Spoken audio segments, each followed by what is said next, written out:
Right, not actually tying a fly this time, so this is one of the technique videos.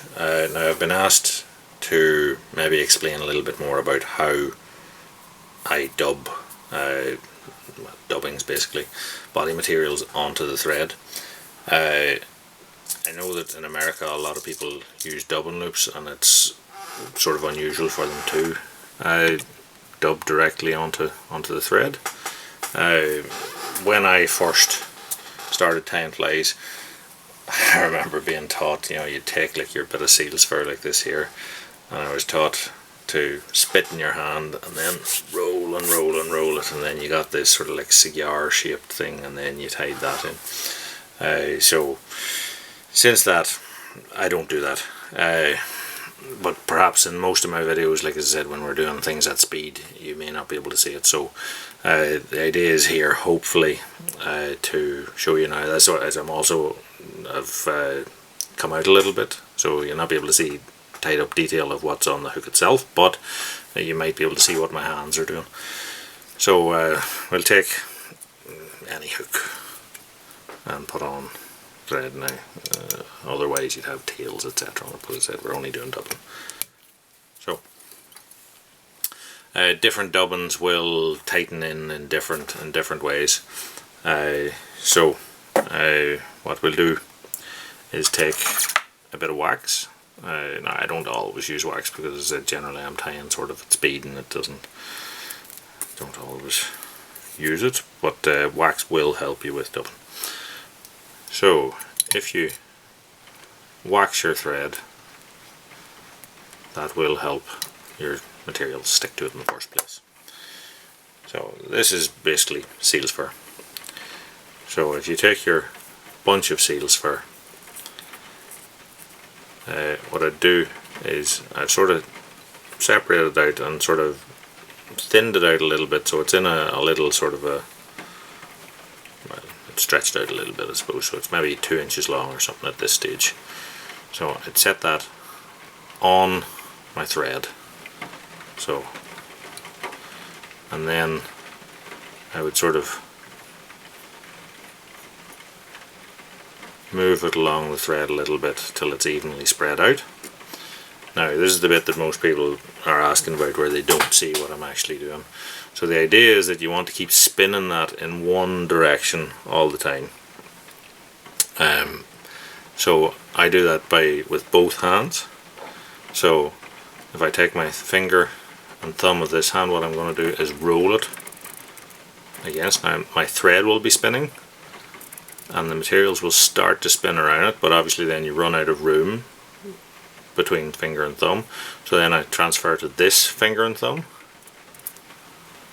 and roll it in the same direction, and then whenever I run out of room here, the same thing, catch it with this one, and this is just alternating. Now that'll start to tighten up your dubbing thread, but what you'll find is that here, maybe see, can we zoom in on that there, it'll not tighten up until you get some part of it stuck here. So sometimes what I'll do is, if it hasn't started to do it itself, is to put one turnover that has just caught a few of these little fibers here, then these ones are sort of enmeshed in those but not attached to it. Okay, so zoom out again. So then once a few fibers are caught, as I continue this alternating between thumb and thumb on the other hand, you see it's starting to tighten itself into a dubbing rope. Okay, so as I said, usually I'm doing it like this much faster, but essentially what we're doing is just transferring from thumb and forefinger and rolling in the same direction. Okay, so then once it's tightened up like that, then you can start to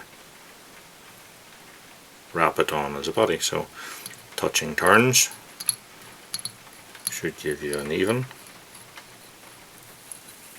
body. So then when you get as far as you want to for your hackle, and sometimes you still have stuff on it, depends how thick the body is, you can either slide that up to thicken it up for the last wrap, or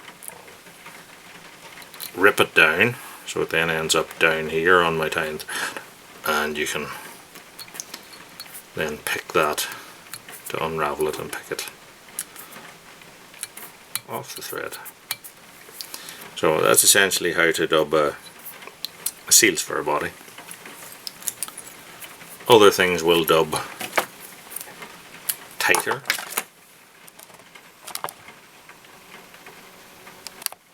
So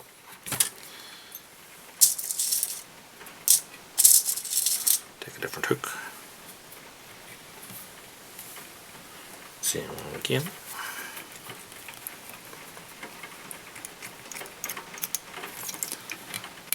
And the tighter and tighter you spin it, the neater and tighter body you can get it, or you can wrap it when it's sort of still wrapped on but still sort of loose, and you'll get a more shaggy sort of a body out of it.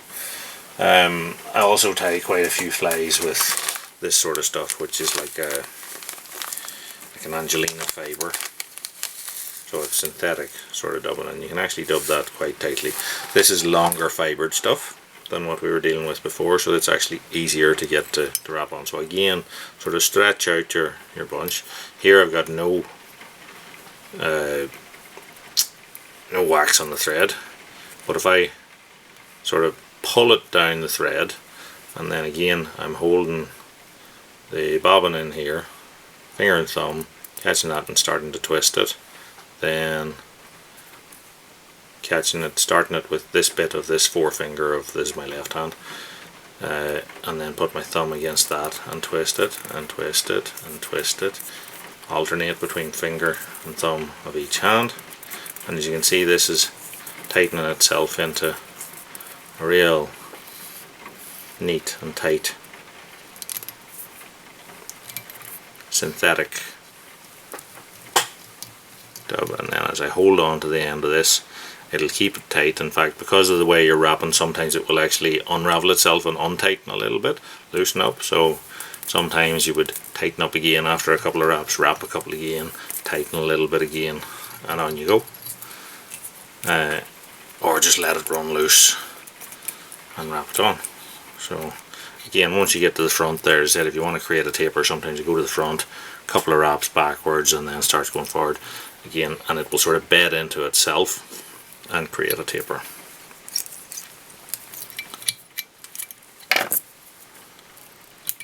Now that's a synthetic. Now this will also work with some sort of softer, more natural fibres. Again, just on for the sake of it. So, say we take something like an opossum, which is hare's ear coloured body fur. Pull a bit of that out. Again, it's quite long fibred. So what you can do is sort of stretch that out down your tying thread, and you'll get a real nice, neat. And wax will help with these sort of naturally fur things. So again, just set it on top of your tying thread, keep it under tension, and again, that from side to side. One turn on will help to anchor the first wrap or the tie-in, so then it'll allow you to spin real tight, and that'll allow you, as you can see,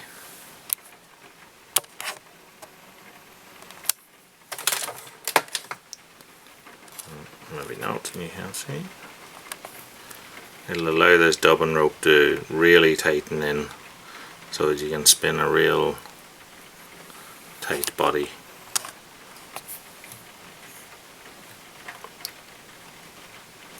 With that. So as I said, you tighten it up really tight, you can even get sort of almost segmentation between it, or as I said, just let it sit loose, and you'll get a much more open, shaggy sort of an approach.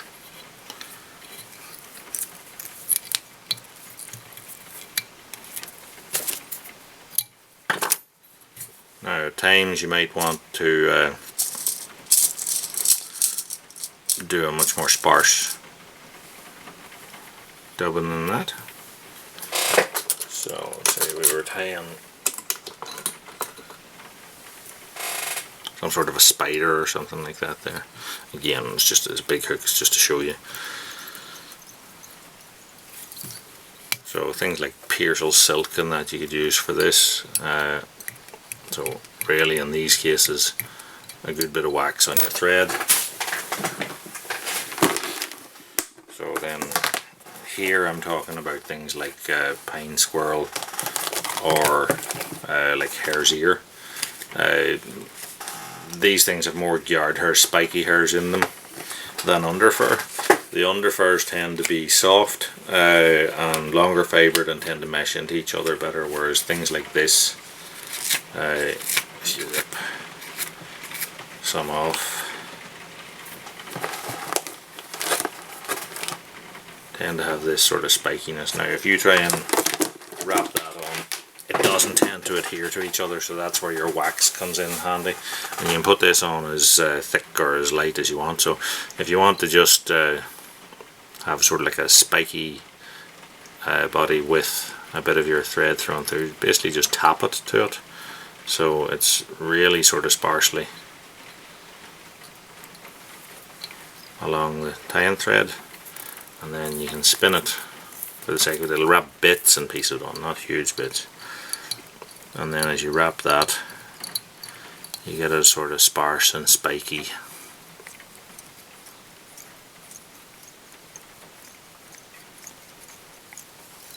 body. These give the illusion of legs and whatnot.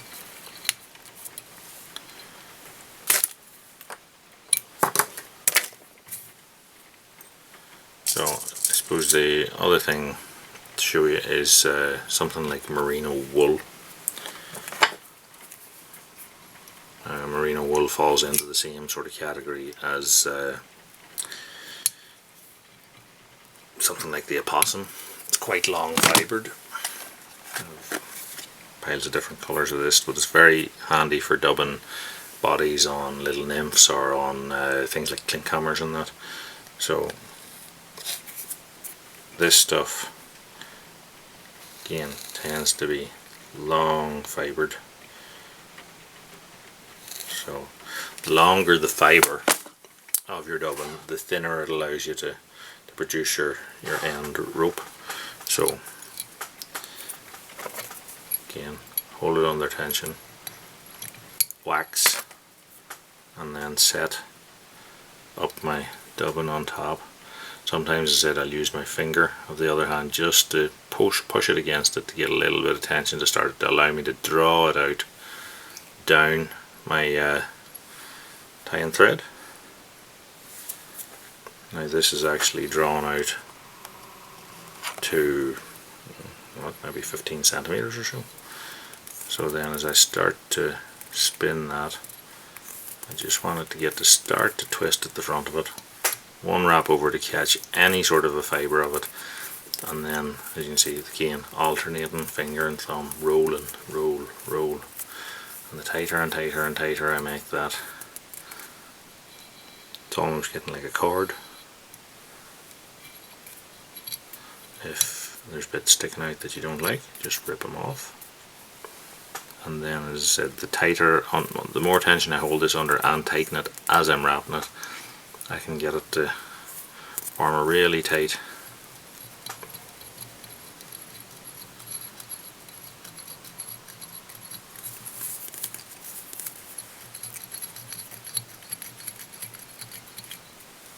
body. To get to this end, I'd probably rip that off, or as I said, if you want to create a taper, take a couple of loose wraps back and then start to come forward again, and that allows you to build up a bit of taper, and then you can just sort of twist with your finger and thumb, and that'll mesh all that in even more, so that you don't see the individual wraps. But so it takes a little bit of practice. So basically, have a go at it. I said it won't suit everybody, but it's the way I taught myself, and good luck.